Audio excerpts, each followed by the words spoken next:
Alliance facility, Commander. Hope we can be of service. Access granted. You are clear, combat 3-2. Hello everybody, MT here, and today I'm going to talk about how to do exploration, basically. How to get your exploration in order and how to perform your exploration. This is not a hard thing to do. It's very, very easy. But there are certain key things that you have to keep in mind. And I will explain those as we go. It's very busy here. It is, there's community challenge in Cal, so there are tons of players here doing some bounty hunting. I just killed some ships too, just for fun, not really a grinding thing or something, but just, you know, just felt like it. And, you know, I'll continue in the future, but I figured why not do a exploration guide. And the thing is though, is I actually made one already, but turns out it didn't record my voice. Alright guys, now here is my Imperial Clipper. I just did a exploration route, and I'll show you guys. For the people who have not looked at my channel before or are here for the first time, I'll look very quickly and I'll show you guys what I did, so you guys can kind of get the info. So here we go. This is the whole route I did, all the way to the Jellyfish Nebula and back. It took me about 700 jumps each time, so I went 700 back. It took me about 6 hours to do, to go to there, and 6 hours back. So that's a whole long expedition. Now, why am I showing you that, guys? That is because I made a couple of key mistakes that I don't want you guys to make. Now, first of all, I'm going to this. I need to go to the shipyard. First of all, go to the shipyard and buy yourself a specific ship, well made for exploration. Now, you probably don't have an Anaconda or something like that. You probably don't have a lot of money, and that's why I'm explaining this. I mean, you could do exploration with every ship. I did it with mine. I had 20 light years of travel, which is next to nothing when you go exploration. It's such a long distance. So what you want to do is you want to get yourself a OSP Scout, or OSP Explorer, or Diamondback Explorer, or Diamondback Scout. These have a very long jump range, and obviously you will want to upgrade these ships to the max capacity that they can, you know, jump in. What's the difference between these two ships? Now, the thing is, this one is a little bit more maneuverable. It's also cheaper, and it has less hard points. This one has more hard points, less maneuverable, and it's about twice the price. No, that's not true. It's not twice, but it's more expensive. I'd say buy the Scout, but if you have enough money, you might as well buy the Explorer. Doesn't really matter that much. I don't think anything else changed. Oh yeah, this one has not as much jump range apparently. Didn't know that. Okay, so then just buy the Explorer. Just buy the Explorer. Fuck it. All right. Then what you want to do is you want to go. God damn it. Ah, fuck. Then what you want to do is you want to go to outfitting. Now you see my Imperial Clipper right here, and that is because that's my ship, and I'm not buying a new one to show you guys because it's not that hard. What you want to do is you just want to delete all your weapons, make your ship as light as possible. That you do that by deleting your weapons, deleting your utility mounts. You can keep those for, I don't know, for like heat sinks or something. But you want to make your lightweight alloy, obviously, you know, everything has to be as light as possible, but keep the frameshift drive as high as possible, in the highest frameshift drive you can get it in, because that will obviously increase the jump range, the max jump range.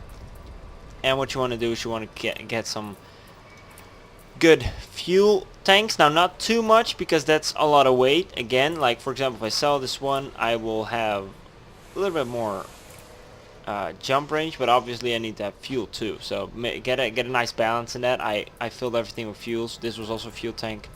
Is that smart? No, because I didn't really have as much jump range. Now, get the highest advanced discovery scanner you can find, although you know, I don't know if they have them here. I can't see them here, but just get like a scanner, because at one point the range of the scanner will be infinite, and it will say right here.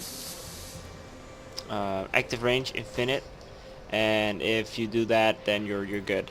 I mean, as long as it's an infinite active range, you should be fine with the discovery scanner. Now, what you want to do is you also want a planetary vehicle hanger, because it's fun, and if you don't want that, you can replace something else or that thing with a planetary stellar body scanners. Now, if you do or surface scanners, you just need to find out which one you want to have. They just increase more. They just increase the payout eventually, because obviously you'll get paid. The more stuff you scan, the more you'll get paid. And I'll show you guys after how much money I made with the whole trip. Wasn't that much because it didn't have a body scanner, but it was about 10 million. So I mean, that's not a lot. If you want to make money, you should probably go, you know, do sales or do a lot of bounty hunting or stuff like that. That would make way more in the time it takes, because it took me 6 hours with 20 jump range. Now imagine you have 40 jump range, it will still take you about 3 hours to get there. I mean, it's not that much, but it's a lot of time, and you know, it's a shame if that all goes to waste if you're just doing it for money. Now, the point here is that you want, I mean, that's basically all you have to do. You just need to make your ship as light as possible, get a nice frameshift drive, get, you know, maybe some thrusters, I don't know, whatever you want, whatever you need, but just make sure that it has the highest jump range. You get a higher jump range with the least amount of weight. Now you can also engineer your engines, your FSD, but that's a whole other story. I'll explain that in a different video. You don't really have to do that though, so there's no problem. Now what you want to do now is you want to go to Galaxy Map. Once you have your whole ship done, you're ready to go. You want to have your Galaxy Map, and Right. pre 2.4 you can only set a course, plot a course, 1,000 light years ahead. So yeah, that's somewhere here, I think. Let me look. 700. You want to just go. I mean, we're going to the jellyfish now, but I mean, you can go everywhere. Obviously, if you want to go to Colonia too, you need to get your 1,000 light years, because here, okay, here it says 1,043 light years. Now I can't plot that fucking course because the maximum distance is exceeded. After the 2.4 patch, it should say 20,000, and that is a very, very, very long ways away, because this is 5,000 light years. So Colonia is somewhere here, which is 21,000 light years. So imagine that. That's the whole problem will be disintegrated with the new patch. So that's good. So yeah, you just want to plot your course and then fly out and fly out. And there's one thing that I forgot to tell you guys, which is fucking ridiculous. I'm sorry. There's one more thing you need to get in your ship, and that is a fuel scoop. Now the fuel scoop is something that you need to invest a lot of money in, because I have a 6B fuel scoop. I would maybe not get a 6A, but I get a 6B, because 6A, that's 30 million. I mean, that is a lot of money considering, you know, it doesn't really change that much. Look, see that? It changed 75 tons per second. This is 88 tons per second. It's a 16% increase, and believe me, this would fill up my whole ship. And I don't know how much I exactly have as I mean, it took me about 1 minute to fill it completely up, to completely fill that shit up, and I had 47.3 tons of fuel. So yeah, that's fast. Okay, that's really good.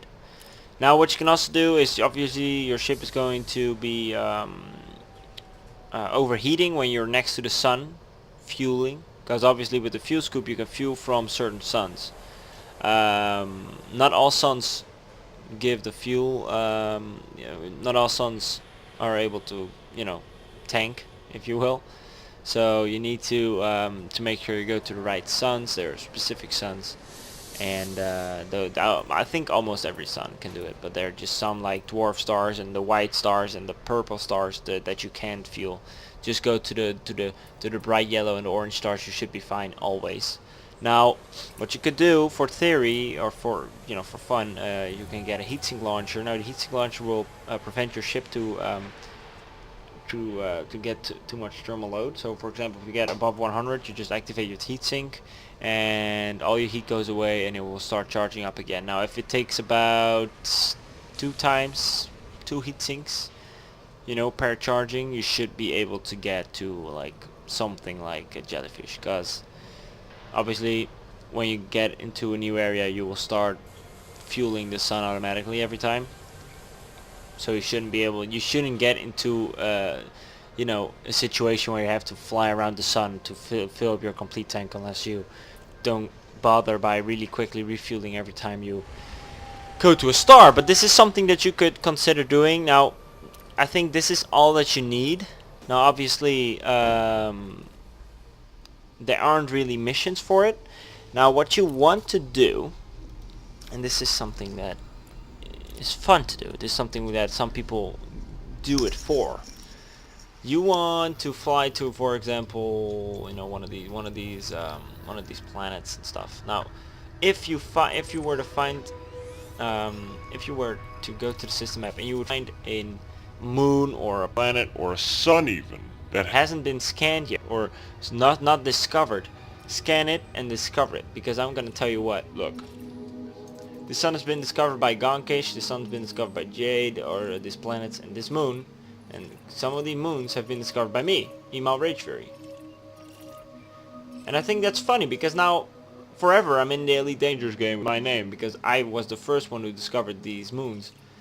And I like that, you know. I mean, this guy took it upon him to discover every single moon in this whole system. And if you do that, believe me, I think this one gave me 250,000. So if you do this and you take your time, you can make some serious money.